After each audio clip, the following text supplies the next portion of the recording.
is Foregone the new Dead Cells 2.0? Well, let's find out. So the game has been released on the 13th of October for all the platforms besides Steam. Steam is up for March of next year, but now you can actually play it everywhere else.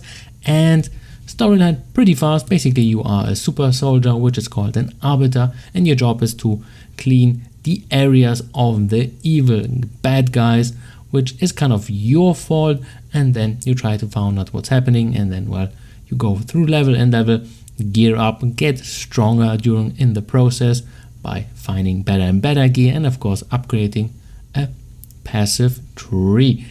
And here we go quickly into the core, which is basically upgrading. So you are this chick here, and then, well, you can have a regular auto attack, then a ranged attack, which has been limited, so you can replenish that by meleeing enemies. And then you have 2 spells, so 1 and 2, and then you can equip them and do something with them if you like. And then what you can do, you find loot, which is basically each type 1, and then this loot you can upgrade depending what kind of color it has. So basically from normal to rare to legendary. Then the legendary ones you can upgrade a little bit more with the cash you find in the levels. And of course here there is not too much going on. So basically 1 amulet, 1 ring, 1 armor, and then 1 ranged weapon and 1 melee weapon. And to this you are limited, and of course then 2 spells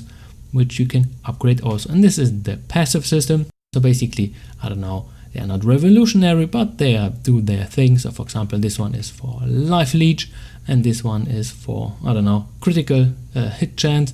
So nothing which is gonna break or be like, wow, I've never seen that, but it's solid, it is good. And then here you got some spells you can find through the levels, and then, well, you can upgrade them also by those blue orbs you are finding in the levels. And of course here you have a nice little map which all the levels, and then you can, I don't know, go back through some levels because sometimes you haven't found some secrets which are being shown as those on the bottom right corner.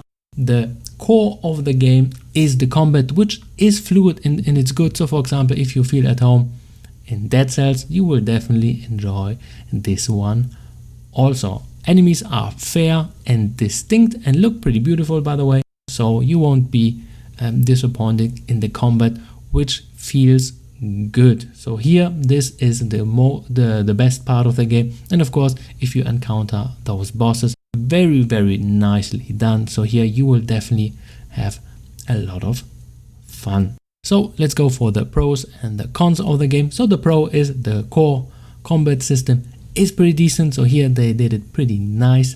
Then the beautiful graphics, very nice. So here I must say, yeah, professionally done. Also the sound effects and the music, very good also.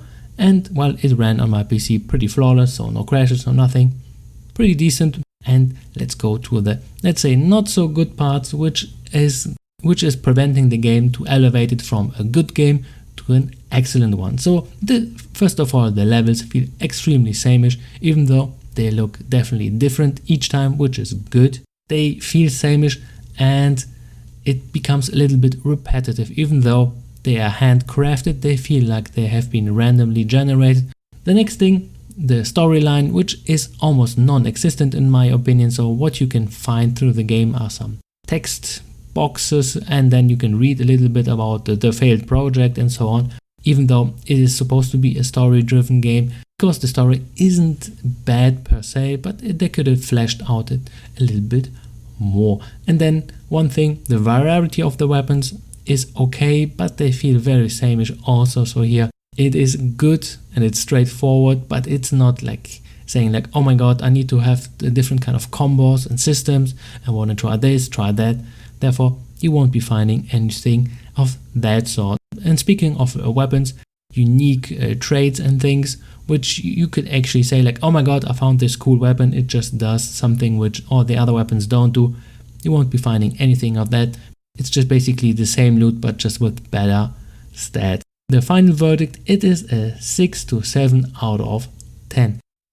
Graphically and combat, very nice, and if they would have improved on the storytelling and some variety concerning how the level design is, they could elevate the game to a really pretty good standard. You will enjoy playing it, but then you will forget it because, well, this is a good game, but not an excellent one.